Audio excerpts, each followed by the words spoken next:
Okay, good morning po sa bawat isa.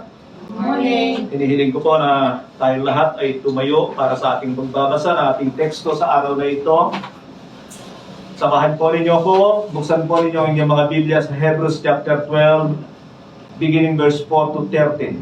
Hebrews chapter 12, beginning verse 4 to 13. Sahin ko po, sabi niya, in your struggle against sin, you have not yet resisted to the point of shedding your blood. And have you completely forgotten this word of encouragement that addresses you as a father addresses his son? It says, my son, do not make light of the Lord's discipline and do not lose heart when he rebukes you.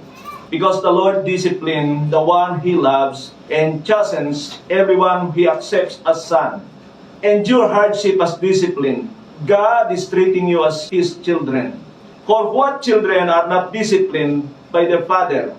If you are not disciplined, and everyone undergoes discipline, then you are illegitimate child, not true sons and daughters at all. Moreover, we have all that human fathers who disciplined us and we respected them for it. How much more should we submit to the Father of spirits and live? They disciplined us for a while, as they thought best, but God disciplines us for our good, in order that we may share in His holiness.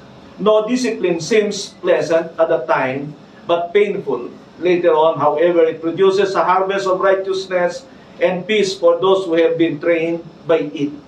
Therefore, strengthen your feeble arms and weakness. Make level paths for your feet, so that the lame may not be disabled, but rather healed. Purihin po ang Diyos. Sa pagkabasa ng kanyang mga salita, makakupo na po kayo. Ito na po ang ika-26 na mensahe natin sa aklat ng Hebreo. Ngayon ay nandito na tayo sa chapter 12, bali pangalawa natin dito. Sa nakaraan ay ipinakita ko sa inyo yung conclusion ng author kung ano ang dapat pamumuhay ng mga sumasampalataya sa kanyang mga sinaysay tungkol sa mga tinatawag kong ancients of faith. At ang ninanais ng authors, unang-una sa kanyang mga recipients, ay gawin ang 5 bagay na ito nang sa gayon ay maging katulad din sila ng mga ancients of faith na yon. Kung nais natin mga kapatid na maging katulad nila, ay kailangan gawin yung 5 hakbang na sinaysay niya sa chapter 12 verse 1 to 3. Ano ito mga ito? Number 1, throw off everything that hinders. At yan ay napakahalaga. Ano man ang humahadlang sa iyong pananampalataya sa takbuhin, ay kailangan mong itapon. Ang maganda man yan, pakinabang man yan, kailangan mo man yan, kung yan ang ahadlang sa iyo, hindi niyan mapapalitan ang walang hanggan. Can you say amen? Amen. Pangalawa, sabi niya, depart from sin that easily entangles. Ganyan daw kadali na tumisod ang kasalanan. Hindi ka makakaabante, hindi ka makakalayo pag ikaw ay may ginagawang kasalanan. Pangatlo, run with perseverance. And let us run with perseverance the race marked out for us, sabi niya. Pang-apat, fixing our eyes on Jesus being the pioneer and perfecter of our faith. Yan ay napakahalaga sapagkat ang Panginoong Kristo ang siyang nagpasimula at siyang magtatapos sa ating pananampalataya. Wala tayong magagawa kung tayo iwalay sa kanila o sa Kanya. Kaya dapat ay nakafocus tayo sa ating pagtakbo. And then, sabi niya sa panlima, consider or think of Him who endured such opposition from sinners. Kailangan ay isaalang-alang natin ang Panginoon na siyang nagdusa sa kamay ng mga makasalanan alang-alang sa atin. So yan ang 5 hakbang na kailangan ay makita rin sa atin kung nais nating matagumpay sa takbuhin ito katulad ng mga ancients of faith na iyon. Sa ngayon sa ating pangalawang mensahe ay bibigyan ko itong pamagat na mga ilang katotohanan sa disiplina ng Diyos sa kanyang mga anak. Some truths about God's discipline to His children. Isang mahalagang hakbang pa sa ating takbuhin ang ibinibigay niya rito. At agad akong pumunta sa verse 4, sabi niya, in your struggle against sin, you have not yet resisted to the point of shedding your blood. makikita natin na pagkatapos na ipinakita niya yung mga hakbang na dapat ay makita sa mga mananampalataya para sila'y maging matagumpay, ay ipinapakita naman niya ngayon o sinasabi naman niya na asahan ang pag-i-struggle sa kasalanan, ang pakikipagbuno laban sa kasalanan. Wala pa tayo sa buhay na ligtas tayo sa pagkakasala. Meron pa ring panawagan ng ating mga laman. Can you say amen? Amen. Para tayo ay magkasala. At kung alalahanin ninyo ang sinabi ng Galacia 5:16 hanggang 18, ay talagang malakas pa rin ang hatak ng laman kung hindi tayo maging maingat. Kinakailangan tayo ay magkaroon ng pakikipagbuno. Maalala ko rito si Jacob because he struggled with God para magkaroon siya ng pagpapala sa old, pero tayo ay dapat may makipagbuno tayo sa nananawagan na kasalanan para tayo ay maihulog dito. Ipinapakita niya rito sa atin ang pagkakapareho ng tinakbo ng Panginoon at sa atin. A comparison between the Lord's plight and ours. Sabi niya, in your struggle against sin, you have not resisted to the point of shedding your blood. At ang Panginoon ay hindi ganyan ang kanyang sinapit. Alam natin na talagang dumanak ang dugo niya sa bagay na ito upang hindi siya magkasala. Kaya niya sinabi na wala pang dugo na umaagos mula sa inyong mga katawan. Bakit kayo nanghihina? Bakit kayo nanghihinawa? Bakit ang lilembot ninyo? Bakit hindi kayo makahakbang?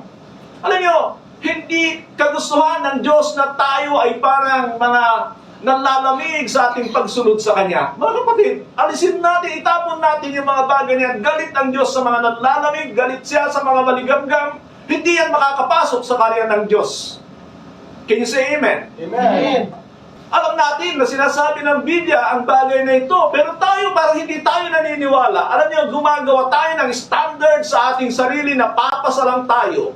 Nakikita ko marami kahit sa iba't ibang relihiyon na inaapis lang nila ang kanilang mga sarili nang sa gayon sila ay papasa at magpatuloy sa pagiging relihiyoso kung ano lang ang gusto nilang gawin at hindi sila sumusunod sa standard ng Panginoon. Mga kapatid, nakakatakot ang ganyan. Baka tayo ay mabigla, magulat pagdating ng araw. Pero ipinapakita na iba yung dinadaanan nila. Sapagkat sila, nagtatago pa lang sila ay kinompiskahan ng mga pag-aari, wala pang dugo na dumadanak sa kanila. Maalala niyo ba ang nangyari sa Panginoon nung siya nasa krus? O kaya bago ipinako sa krus, kung napanood niyo yung Passion of the Christ na ginawang pelikula, talagang grabe ang sinapit ng Panginoon doon, na halos talagang tagtad siya ng sugat sa ginawa ng mga makasalanan sa Kanya. Pero mga kapatid, meron akong maalala rito sa aklat ng Isaias 52, na kung saan ay pinapakita ang sinapit ng Panginoon sa kamay ng mga makasalanan, at ako'y naniniwala na ito ay higit pa doon sa ipinakita ng Passion of the Christ. Pakinggan po ninyo. Sabi niya rito, sa verse 14, ito ay tumutukoy sa Panginoon. Isaiah 52:14. Just as there were many who were appalled at him, his appearance was so disfigured beyond that of any man, and his form marred beyond human likeness. Yan po ang sinasabi ng Biblia tungkol sa Panginoon na napako sa krus. His form as a human was marred.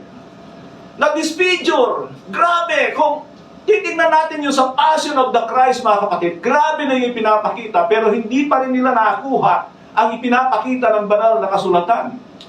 Na talagang ang Panginoon ay hindi lamang bugbog, kumbaga sa parang natatanggal na yung kanyang balat. Ipinapakita niya na yung ginamit natin sa mensahe nakaraan na they were sheepskin, goatskin, pinagbabalatan ng mga Kristiyano. Ako'y naniniwala higit ka doon sapagkat hindi lamang sa mga balat kundi sa laman umabot ang sugat ng Panginoon. So makikita nyo, sana itong mga nababasa natin ganito ay mag-good joke sa atin para magseryoso.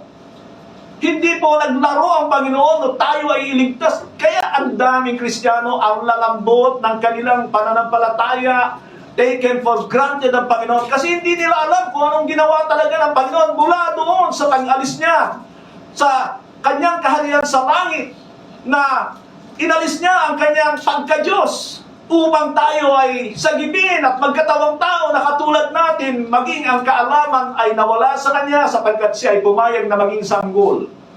Mga kapatid, malala ko yung sinabi ni Presidente Marcos kamakailan. Sabi niya, mahiya naman kayo. Alam niyo, mga nagnakaw yon sa Kabanang Bayan, na sinabihan ni Presidente Marcos na mahiya naman kayo. Tayo naman mga Kristiyano, meron tayo dapat kahihiyan sa ating mga malalambot na pagsunod sa Panginoon, sa ating maligamgam na pagsunod sa Kanya. Alam nyo, huwag kayong magtaka pagdating ng araw kapag hindi kayo pinapasok sa karya ng Diyos because you have been taking for granted ang ginawa ng Panginoon para sa atin. And there are a lot of Christians na halos hindi mo maasahan na humakbang pa para sa kanilang pananampalataya. Mga kapatid, alisin natin ang mga bagay na katulad nito sapagkat huwag tayong magpakasakali, baka madisgrasya tayo. So, yan ang kanyang sinasabi rito. He was talking now about discipline, be disciplined in your walk. So, punta tayo sa verse 5, sabi niya, and have you completely forgotten this word of encouragement that addresses you as Father addresses his Son?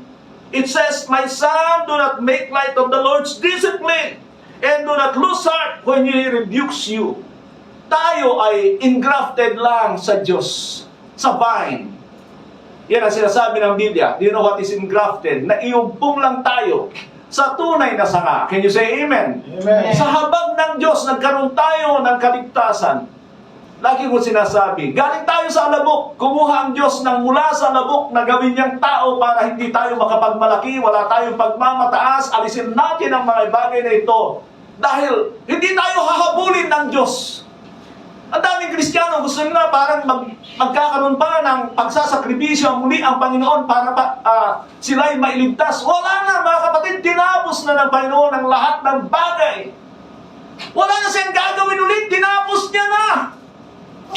Huwag tayong umasa. Meron akong nabasa na post nung isang nag-a-attend dito na you are very significant. What is your significance in the sight of God? Wala tayong significance sa mata ng Diyos. Binigyan niya lang tayo ng halaga.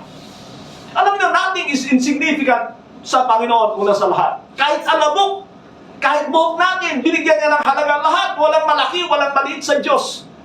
Everything was created for His purpose, and so He put significance sa lahat ng mga yan. Pero kung tayo magmamalaki, aalisin ng Diyos yung significance na yon. Tatapon tayo sa laglalagablan na lawa ng asupre. We are so full of pride. Puno-puno tayo ng pagmamataas. Ang tao, ganyan, kasi apektado tayo ng ginawa ng dyablo doon sa kanyang pagrebelde laban sa Diyos. Nahulog tayo sa kasamanan, and we look ourselves so significant in the eyes of God. Sino tayo? Who are we? Kung gusto tayong kalimutan ng Diyos, gagawin niya. Gagawin niya yan kapag hindi natin siya pinahalagahan. Amen. Can you say amen? Amen.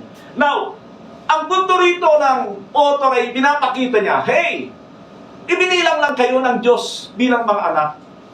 Mga kapatid, remember the true, that small amount of faith that we give to the Lord Jesus Christ, our Savior. Napakaliit nun. Na-ignite lang yung attention ni God dahil sa pananampalatayang iyan. And so He accepted us. And by His grace, He cleansed us. Pinatawad niya tayo, pero hindi pa tapos ang labanan. Nagpasimula lang tayo sa ating kaligtasan. We are now in the process of sanctification. Ito ang pinakamadugo.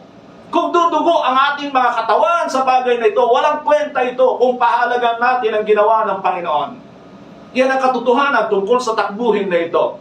But we are so-called children, mga kapatid. God have accepted us and making us a child of God. Talagang kinumpleto niya tayo.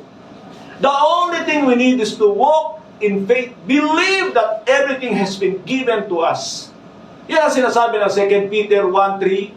Yan ang sinasabi ng Ephesians 1:3 and 4. Lahat ay ginawa na ng Panginoon. Only walk in faith, because if you do not have faith, God is not pleased with you.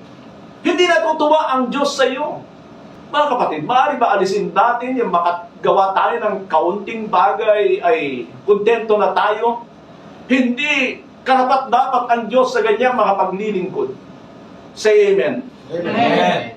So, we thank the Lord for that. And makikita natin na He is now talking about discipline. Because, nung tayo ay tinanggap ng Diyos bilang mga anak, taga-sanlibutan tayo. Marami ay akala nila nung tinanggap si Kristo, nakilala ko na ang Diyos. No, you do not know God. You know a God that is man-made God. Yun ang alam mong Diyos. Kaya kung hindi ka magbabasa ng kanyang salita, hindi mo makikilala ang Diyos, hindi ka mag-aaral. There are 9 insertions of the Bible. And you need to be disciplined to do that. Kailangan mong maging disiplinado para gawin yan. Sabihin natin, discipline. Discipline. Ito ay napakahalaga, mga kapatid. Alam nyo, napapansin ko na ang alam lang natin na disiplina ay yung pagpalo. That is just a part of it. Pero ngayon, ipapaunawa ko sa inyo ang discipline. A discipline is a life. It is walking in the ways of God. Say amen. Amen. Yan ang disiplina kasi galing tayo sa labas. And to walk in the ways of God, we need the discipline. You can never enter heaven without a discipline. You can never inherit the eternal kingdom of God without the discipline. Cain died for lack of discipline. Yan ang ginawa ni Cain nang gawin niya ang sarili niyang kagustuhan.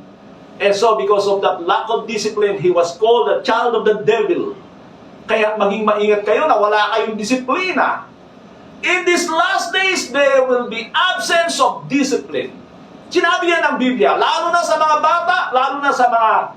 Pero nakikita ko, everybody seems lack discipline.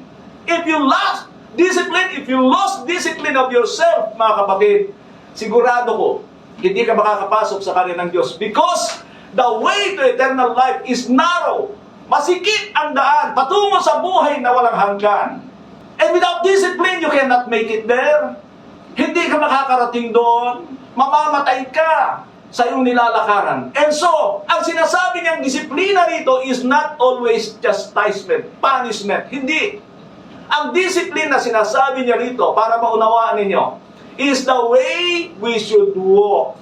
We must have to be disciplined in our walk. Sabihin mo sa katabi ko, maging disiplinado ka sa iyong paglakad. Amen? Parang ang hina ng boses niyo, di na kayo makapagsalita. So, that is discipline. The way we walk daily. For our godly and holy walk is a discipline. We are in a narrow way. Amen. Tayo ay nasa masikip na landas tungo sa buhay. Kung gagayahin natin ang sanlibutan ito, Nike. Alam niyo Nike? Just do it. No, you cannot just do what you want. Kaya nga may Biblia tayo, may handbook tayo, may guide tayo. Pero alam niyo, si Satanas, alam niya yan na kapag tayo ay nagtukol ng panahon sa salita ng Diyos, makakatuklas tayo. Pag tayo nagkaroon ng puso na alamin ang kalooban ng Diyos, ang Diyos ang nagbubukas ng kaisipan natin. Kaya tayo dinidistract ng diablo, lalo na ngayong mga huling araw na ito. People are so distracted with their cell phones. Pwede natin pakinabangan ng mga cellphone. Ginagamit natin ito sa ating mga online discipleship. But, take care. Napapansin ko na kahit katatapos lang ng discipleship, nandiyan na naman ang mga, oh my God. You know it yourself. Alam niyo yan. But a discipline is when you walk. Now that no one sees you. Si God lang ang nakakakita sa iyo. Tandaan niyo ito, mga kapatid. Maraming magugulat when they face the King of Kings, the Holy Son of God. Because sinabi yan ng Panginoon. Many will say to me on that day, Lord, Lord, have we not prophesied in your name? In your name we drive out many demons. Kung itong mga gumagawa ng himala sa pangalan ng Panginoon, palalayasin doon, how much more? Yung mga matitigas ang ulo. But I'm telling you, one way of discipline is disciplining yourself to walk in the ways of God. Eh yung pagkaalam pa lamang mga kapatid, huwag kayong magtiwala masyado sa mga sinasabi ko rito. Marami hindi naniniwala sa akin dahil napakahirap daw ng aking mga sinasabi. I remember this one pastor na kausap ko. Sabi niya, alam mo, ibig bang sabihin yan? Pag ikaw ay nagkasala, hindi ka na uli anak ng Diyos, sabi niya sa akin. Hinuhuli niya ako. And then sabi niya, ikaw ay nawawala na naman yung kaligtasan mo because he was talking about once saved, always saved. Sabi ko, hindi naman ganoon ang sinasabi ng Biblia. Kung alam mo, kung yan ay maganda, at kung yan ay gugustuhin ko, pero hindi naman yan ang sinasabi ng Biblia, papahamak ako dyan.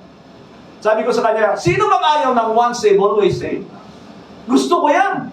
Kaya lang hindi yan ang sinasabi ng Biblia dahil hindi yan ang sinasabi ng Panginoon sa kanyang mga iglesia sa Revelation chapter 2 and chapter 3 na maaaring mawala ang kanilang kaligtasan. And there are a lot of the Bible and he cannot understand covenants. And he do not know the commands of Jesus Christ. Paano ba itong mga pastor na ganito?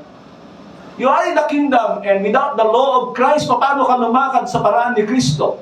Mga kapatid. Pero ipinapakita ko sa inyo na be disciplined in knowing the way of God. Kaya nga yan ang sinasabi ng Romans 12:1 and 2. I urge you therefore, brothers, in view of God's mercy, to offer your bodies as a living sacrifice. Sabihin natin, living sacrifice. Living sacrifice. Offer is willing to give. Without a living sacrifice, you will never come to know the will of God. It's a living sacrifice, holy and pleasing to God. This is your spiritual act of worship. And be not conformed to the pattern of the world, but be transformed by the renewing of your mind. Renewing of your mind, kasi galing tayo sa sanlibutan, dala-dala natin yung magpapasaya sa ating mga laman. At gusto natin masaya tayo sa ating mga laman at magmamana tayo ng buhay na wala hanggan, na sabi ng Biblia, hindi yan mangyayari. Read Romans 8:5. Ang mga gumagawa ng mga gawa ng laman, hindi magmamana ng buhay na wala hanggan. Galatians 5:19 to 21. Huwag nating dayain ang ating mga sarili. Hindi magbabago ang Diyos alang-alang sa atin. Hindi siya magbabago, magbababa ng standard. Pero kung tayo ay nagbabalak sumunod at nagnanais sumunod, tutulungan tayo ng abuting Ama. Tutulungan niya tayo. Magkamali tayo, hindi agad yan pagpalo. Uunawain tayo ng Diyos, lalo na kung tayo nagpapakumbaba. Lord, nagkasala ako. Malala ko rin yung sinabi ulit ng pastor. Sabi niya, alam mo, kung lagi kong sinasabi sa mga member na dahil sa kasalanan, lagi sila nagkakasala at kung hindi ko ibigay yung assurance of salvation, wala silang kapayapaan. Sabi ko, there is no peace for the wicked, says the Lord, sabi ng Biblia. Say amen? Amen. Kaya hayaan mo na magkaroon siya ng conviction, magkaroon siya ng battle sa kasalanan. Kaya nga sabi niya, in your struggle against sin, meaning inaasahan na tayo ay nakikipagbuno, nakikipaglaban sa kagustuhan ng ating laman. Hindi yung kaso lang na nahuhulog tayo sa kasalanan. Say amen. Mari ba mga kapatid, na tayo ay magseryoso sa bagay nito? Pag kayo nagulat pagdating ng araw, mga kapatid, nakakahiya sa Panginoon. New covenant tayo. That means we have the Spirit of God. Marami nag-claim lang yan without the process of really having the Spirit of God, genuine born-again experience. So, ipinapakita ko sa inyo, that is a discipline. Walking in the ways of God. Alam niyo sa martial arts, merong tinatawag na disciplines. Mga ilang tinatawag sa paraan ng discipline ng martial arts, like kicking. Yan ay galing sa taekwondo, o kaya ay Thai boxing, gamit ang paa. Yan ang ibig sabihin niya. Ang tawag doon ay kicking. Merong subduing, yung jitsu. Alam niyo yun, sa Brazil yata yun? Yung jiu-jitsu. Hindi ko alam kung anong spelling niyan. So, ang tawag diyan ay subdue. Hindi mo pagagalawin ang iyong kalaban sa martial arts. That is a discipline. I think there are about 18 disciplines of martial arts. Pero ito ay nakakategorize lang ng 4 o 5. Merong boxing, striking ang tawag dyan. So, those are disciplines, mga kapatid. Another discipline is chastening. Chastening is when God chastise you. Papaluin ka ng Diyos. Say amen. Amen. Alam niyo, una, ang Diyos, may 2 paraan yan na pagtuturo. Anong unang paraan, Pastor? Tuturuan ka niya ng harapan. Tumingin kayo sa akin. Ang Diyos, tinuturuan ka muna niya ng kanyang salita. Ang ignorante sa paraan ng Diyos, mahaba ang pasensya ng Diyos diyan. Pero pag natuto ka na, tuturuan ka muna ng Diyos through word. Parang ama yan eh. Tuturuan ka muna. Wala namang ama na wala ka pang alam, papaluin ka na kaagad. Tuturuan ka muna. Pagkatapos, pag hindi ka sumunod sa kanyang itinuro, anong aasahan mo? Puro turo na lang. Matanda ka na. Turo, turo. But I mean, mga kapatid, sa likod ka na tuturuan ng Panginoon, papaluin ka niya. Ganon ang ama. At ano sabi ng Biblia? Mapalad ang mga tinuturuan ng Diyos. Ipinapakita niya rito na meron tayong relasyon bilang anak at ama kung tayo ay dinidisiplina ng Diyos. Pero sana bago tayo disiplinahin sa ating mga likod, pagpalo, it is either word or whip. Ano ibig sabihin nun? Salita muna ng Diyos o pagpalo sa likod. Sino sa inyo gustong mapalo? Marami anak ng Diyos nagre-rebelde pag napapalo. Alam nyo, pag-ibig ng Diyos yan. Na kaya tayo pinapalo ng Diyos bilang mga anak. Kaya tayo may mga problema sa ating karamdaman minsan ay dahil mahal tayo ng Diyos. Amen. Can you say amen? Amen. Hindi lahat ng sakit ay galing sa disiplina ng Diyos. Merong galing sa ating sariling kagagawan. Merong galing sa ating kawalan ng disiplina. Merong disiplina ng Diyos. And I love that discipline of God. Ilan sa inyo ang nagsasabi, Lord, pag wala na ako sa iyong kalooban, paluin mo ako. Basahin niyo Psalm 73 at makikita niyo na yung salmista talagang inaasam niya na siya paluin ng Diyos kaysa sa mapariwara. Those whom I love, I rebuke. Sabi ng Panginoon, I discipline and rebuke. Kaya pag dinidisiplina tayo ng Diyos, give into the discipline of God. Huwag niyong ibilang na kayo ay sinumpa ng Diyos. No, mga kapatid. Ganun tumarabaho ang Diyos, hindi yung inaalis niya kaagad na pagiging anak natin, katulad ng sinasabi nitong once saved, always saved na ito. Pinapalo tayo, nire-rebuke tayo ng Panginoon. Does God rebuke you? Does God rebuke you? Amen. Mga kapatid, sino nag-rebuke kay David? Si Nathan. Huwag niyo asahan ng Diyos na mag-usap sa inyo, hoy, umalis ka dyan! No! It can't be the message that God is giving us. Malamang nire-review kayo ng Panginoon dito. Problema natin lahat ng kasalanan. Yan ang problema ng sangkatauhan. At mapalad ang iglesia na ang kanilang napapakinggan ay laban sa kanilang mga kasalanan ginagawa laban sa Diyos. There are a lot of churches that they appease the members of the churches para hindi sila magbago sa kanilang kasalanan at sila'y magkaroon lang ng kagaanan ng loob. Mga kapatid, that's not the church of God. That is the church of the devil. Ano bang church na hindi sinesettle at inaayos ang ating mga pagkakasala? Hindi yan sa Diyos. Our most concern is sin. Kaya habang tayo nandirito, talagang nais ng Diyos na alisin sa atin lahat ng mga kasalanan sa atin. Because He is coming sa iglesia na walang bahid, walang mantya, walang dungis na iglesia. Mga kapatid, pag nire-rebuke tayo ng Diyos, ano sa tingin ninyo? Gagamit siya ng tao, natatawa lang, ngingiti lang sa ating mga kasalanan? No! He will come to you and tell you, you are erring. Mapalad kayo pag may mga ganon. At alam niyo, sabi ng Psalm 141 verse 5, basahin natin. Psalm 141 verse 5. Tingnan niyo kung ano sinabi ng salmista rito sa pagkakataon ito. Psalm 141 verse 5. Let a righteous man strike me. It is kindness, let him rebuke me. It is all on my head. My head will not refuse it. Tingnan nyo yan. Ano ang prayer ng isang taong si David? Hayaan mong i-rebuke ako ng tao. Kaya naman nung nirebuke siya ni Nathan, hindi siya lumaban. Nagpakumbaba siya. Yumuko siya.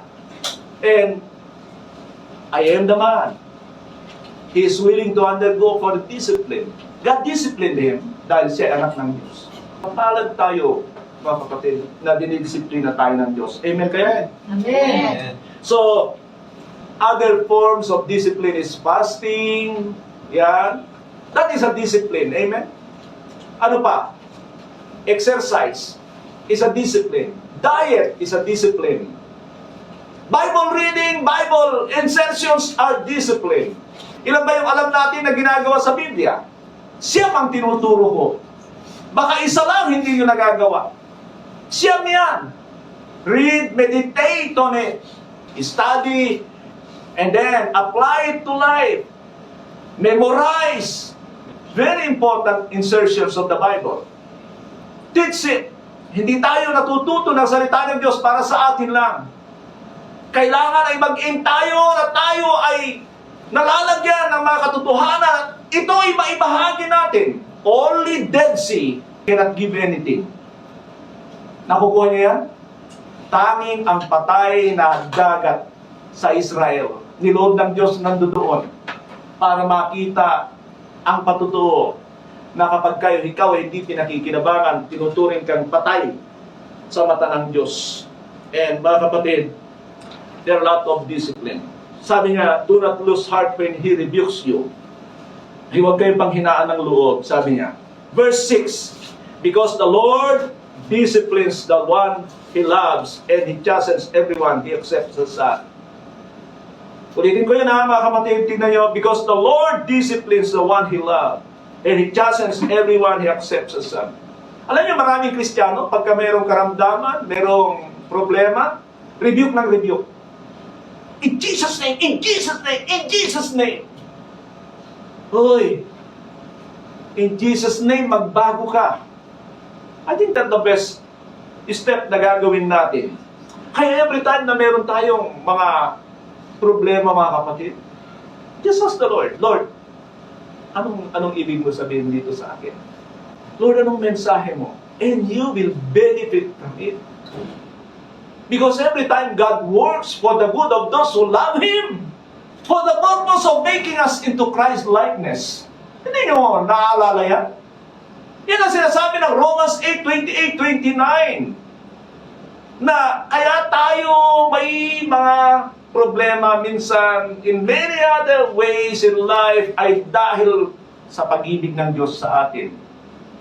Pag tayo nagiging worldly, minsan pinibigyan tayo ng Panginoon ng problema, makikita natin, ako, nawawalan na pala ako ng panahon sa Diyos. And thank the Lord pag nare-realize mo yan. Eh ikaw, nagpapatuloy ka, masaya ka dahil, tingnan nyo ito mga kapatid, the difference between the people of the world, kahit anong gawin mo dyan, niloloob ng Diyos na sila'y magkaroon ng problema para sana maghanap sa Diyos. Pero pag naging bingi na sila, nabuhay na sila dyan, wala na. Pag may pagpapala sila sa material na bagay, masaya na sila, kontento na sila. That is the only thing for the people of the world. Sa mga anak ng Diyos, when you know and understand the new covenant, that not the things of the world, the blessing ng new covenant, kundi katulad ng sinabi ko sa nakaraan, na ito yung mga bagay na inaasahan natin, hindi pa natin nakukuha, and they are far greater than the blessings that the world can give us. At kahit naman yung mga bagay sa mundo ito, hindi naman tayo pinagkakaitan ng Diyos. Wala na may pinagkait ng Diyos sa akin. Hindi ako sobra-sobra sa mga bagay-bagay. Hindi ako nanghiri, namamalimos. So kaya ay gumagamit ng mga talata para iskrimahin kayo, para magbigay sa mga ginagawa natin. Like what I announced today. We have a mission that we are going to do again. If you wanna give, give. If you don't want to give, don't give. Ganyan lang ako. Because I believe kung hindi ka kikilos, gagawa si Lord ng ibang paraan. Yung ating nakaraang mission, galing sa iba't ibang tao ang ginamit namin ni Sister Melanie. Pero dito, mga ilang nagabot sa akin. Kahit pa paano, nakapagpasalubong pa si Sister Melanie sa inyo. Parang hindi kayo nag-amen. Hindi ba kayo nag-amen si Sister Melanie ng pampatas ng dugo? Masarap ng Masarap ang bagong, masarap ang daing, ang pusit. Meron kang pusit yun. Kulang pa nga yung pera namin, pero sabi, it is blessed to give than to receive. Mga kapatid, it's a love relationship when God disciplines us. Amen? So, mga kapatid, huwag niyo kalimutan na when I talk about discipline, hindi lang yung palo.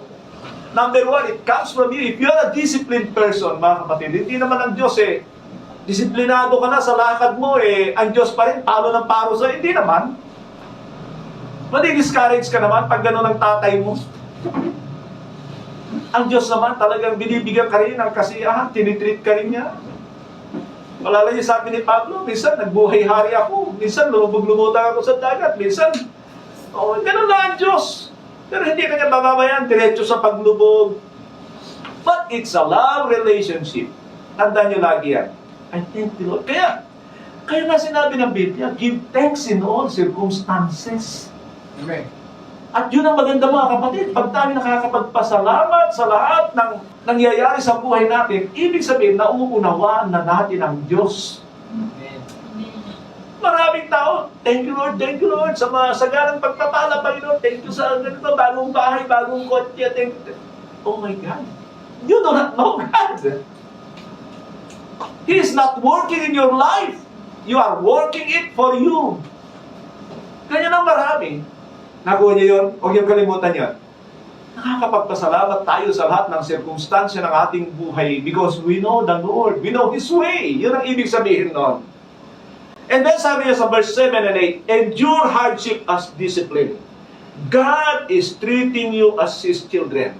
Meaning, it's a confirmation, authentication na ikaw ay anak ng Diyos because of discipline. Tandaan lang ninyo lagi ang goal ng mga bagay na yan na pinapadala ng Diyos sa atin ay Christ-likeness. So, yung response natin ay napakahalaga sa mga adversities na nangyayari sa ating buhay. The responses are important, mga kapatid. It talks about you pursuing Christ-likeness kapag ganon ang ginagawa natin sa ating mga buhay. Sabi niya rito, endure hardship as discipline. God is treating us as children. For what children are disciplined by their father? The word endure signifies difficulty, but it confirms being a child. No child likes discipline. Amen kayo? Amen. Amen. But it is a part of training, preparation. Mga kapatid, maalala ko rito si Joseph at ang batang Jesus. Nakikita ko yung disiplina ni Jose. Gusto ko ipakita sa inyo kasi ikinukumpara niya yung disiplina ng Ama sa disiplina ng Diyos. And so, when Joseph had the child of God, kailangan niya itong turuan para magkarpintero. At a very young age, I believe, Christ yielded to the discipline of Joseph. Sa tingin niyo ba napalo ang Panginoon sa Kristo? No. I don't believe so. Bakit? Kasi masunurin siya Masunurin siya. And so, he became a carpenter. But also, mga kapatid, alam na alam niya ang salita ng Diyos. So, yung dalawang aspeto ng kanyang buhay, physical at spiritual, ay ninoris talaga ni Joseph. Pero ipinapakita niya rito sa atin, mga kapatid, is that iba yung disiplina ng Ama sa atin. Mamaya makikita natin yon. Sinabi ng verse 9 and 10. Punta tayo sa verse 9 and 10. Moreover, we have all had human fathers who disciplined us and we respected them for it. Pero may respeto ba tayo sa ating mga magulang pag dinidisiplina tayo? Ay, huwag naman yung mga magulang ang nag-yes. Yung mga anak ang gusto mong marinig. Pero may respeto ba kayo sa mga magulang na nagdidisiplina sa inyo? O bakit na kayo ko yung mga kabataan dyan? Ha? Amen. Nagte-thank you ba kayo sa tatay nyo, sa nanay nyo kapag kayo dinidisiplina? Thank you. Ha? O nakasimangot kayo? Kapag tumingin kayo dito, mga kabataan, kapag nakasimangot kayo sa disiplina ng magulang ninyo, natutupad sa inyo ang sinabi ng Biblia, there will be terrible times in the last days. People will be lovers of themselves. Children will become disobedient. They will become rebels. Tinutupad nyo yun. Alam nyo, kung adik si tatay at lasenggo o kaya sugarol, babaero, meron kayong karapatan na marahil minsan na hindi pakinggan.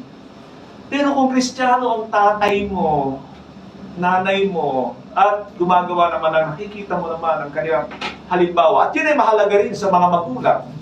Because we do not only teach them, but to show them, katulad ng nabanggit ko sa inyo tungkol kay Joseph, to show them how to live a Christian life. Kahit hindi nila naunawaan, and usually ganun ang mga bata sa panahon natin, hindi nila naunawaan yung ating mga ipinapakita sa kanila na pagiging disiplinado. No discipline is pleasant at the time, sabi ng Biblia. Walang masarap na disiplina, pero it will yield a godly life. Kaya alam mo, ikaw yung nadidisiplina kung ikaw ay unti-unti nagiging katulad ng Panginoon Kristo. Disciplined life is a holy life, and holy life is a obedient life. You can never say na ikaw ay banal kung hindi ka masunurin sa Diyos. The difference between the purposes of discipline, mga kapatid, ang mga tatay nagdidisiplina yan, mga magulang nagdidisiplina yan para sa pakinabang mo sa mundong ito. Pag ang Diyos ay nagdidisiplina, for sure, it is for eternity. Amen. So parehong pakinabang yung dalawang yan. Meron lang mga magulang na nagdidisiplina dahil para sa kanilang egocentric, egoistic. Alam niyo yun? Ha? Mag-aral kang mabuti. Tataluhin kita kung hindi ka nag-aral. That is egoistic. Pagkatapos wala namang pinapagawa pagdating sa spiritual na bagay. A lot of parents are like that. Ang mga bata naman, pagdating sa Diyos, wala na. Pwede mo pang utusan pagdating sa kanilang sariling pakinabang, pero marami ay ayaw pagdating sa spiritual. Nakukuha niyo ang sinasabi ko, mga kapatid? Yan ang hirap ng mga huling araw na ito. And it is said. Kaya yung mga magulang, pag hindi kayo sinusunod, minsan, ito lang ang ipaalala ko sa inyo, mga kabataan, makinig kayo. May karapatan ng magulang na magdisiplina sa mga kabataan, sa mga anak, hanggat kayo'y nasa magulang ninyo. Pagka kayo'y hindi sumusunod, hindi nakikinig sa kanilang disiplina, inaalisan nyo sila ng problema na kayo ay sustentuhan, pakainin, lalo na kung kaya nyo na magtrabaho. Nakikinig ba kayo? Ang dami sa bahay kayo, gusto lang kumain, gusto lang paglingkuran ng mga magulang. Kristiyano pa naman yan, kahit ikaw pa nasa music ministry, pag ganyan ka. Ganyan ang panahon natin, kaya ko ito'y sinisigaw, mga kapatid. Maraming mga kabataan, wala nang gustong gawin. Kala mo busy-busy. Sa kanilang mga pinaggagawa, puro cellphone, puro cellphone. Pag sinita mo, pagsisinungaling, yan ang panahon natin. Huwag kayong madismaya, mga magulang, kasi nakahula ito sa Biblia. Minsan pinipili ng mga anak natin kung ano ang gusto nilang gawin, pagkatapos gusto nila suportahan pa sila. I'm talking to you, Christian parents. Huwag kayong madismaya. Ang tanging prayer ko, sana gawa ng Diyos ng paraan. One time. At gagawa nga ang Diyos ng paraan. Makinig kayo mga kapatid dito sa sasabihin ko, bakit paparanasin ng Diyos ng mahirap ang mundong ito sa mga huling araw na ito? We are at that point, mga kapatid. Yan ay paraan ng Diyos para maghanap ang tao sa Diyos. Kasi pag maaluan ang buhay ng tao, naku, ang hirap maghanap niyan sa Diyos. Mga magulang, ang naging problema natin sa nakaraan, ayaw nating maghirap ang ating mga anak. Maniwala kayo sa akin. Maraming mga anak, karamihan, hindi ko sinasabing lahat, marahil maraming mga galing sa mahirap na buhay naging maganda ang kanilang kabuhayan kasi naranasan nilang maghirap. Alam nila ang value ng kanilang mga kinikita.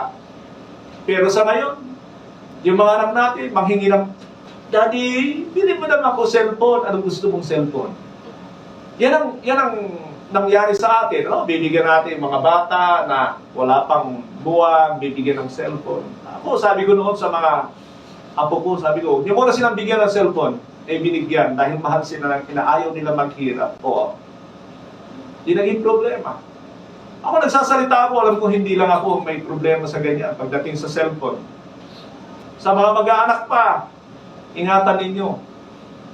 Nung araw na isasama ko yung 6 kong anak sa gawain.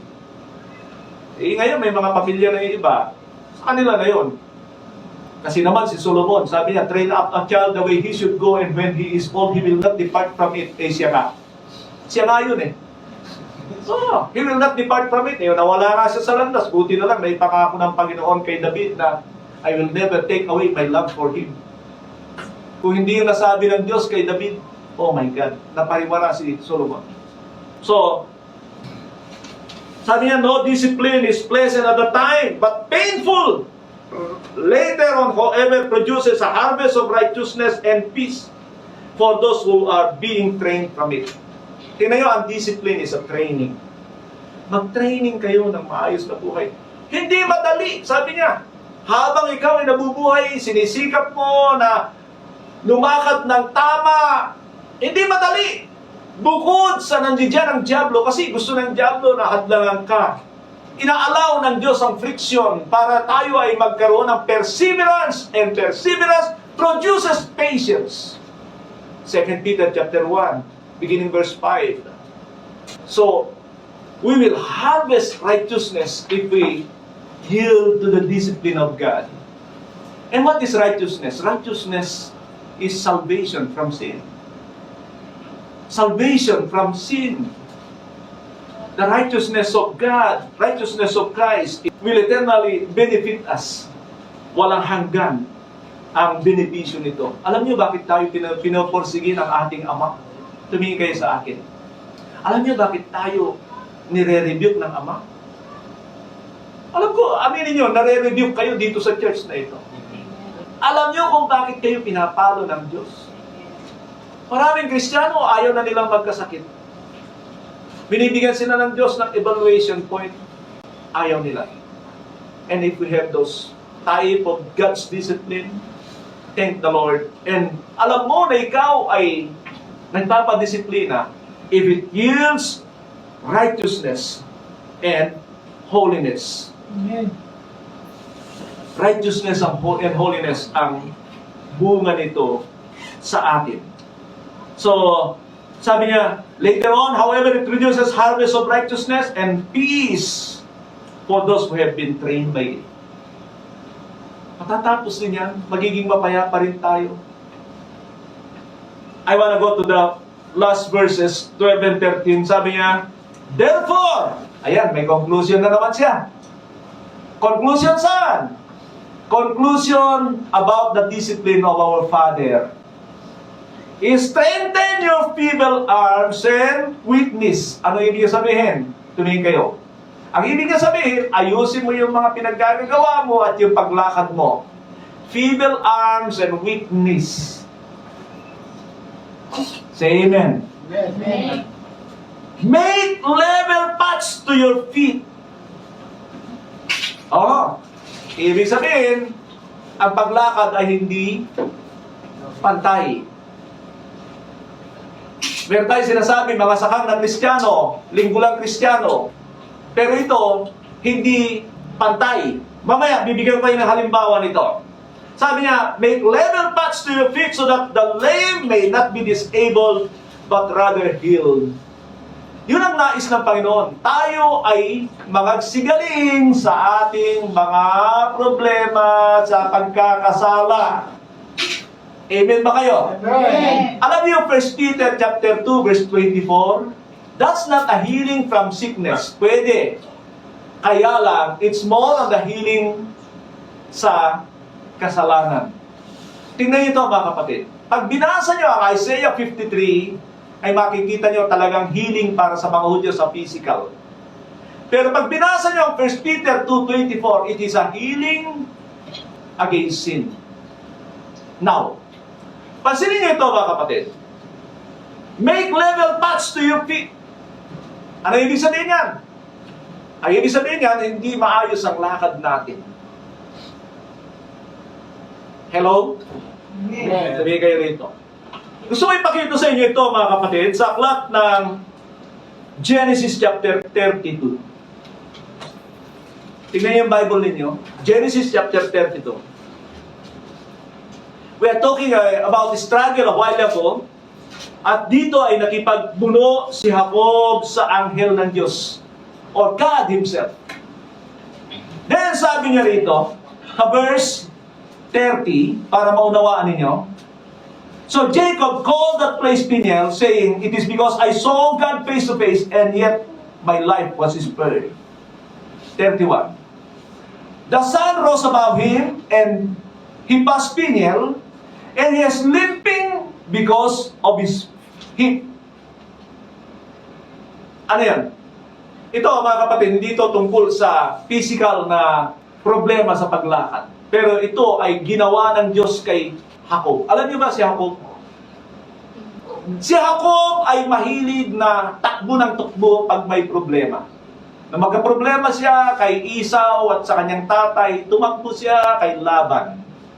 Umiiwas na ayusin ang kanyang buhay. Nang siya nagka-problema kay Laban, tumakas na naman siya. Sabi mo sa katabi mo, huwag ka patakas-takas. Harapin mo ang problema mo. Can you say amen? Amen.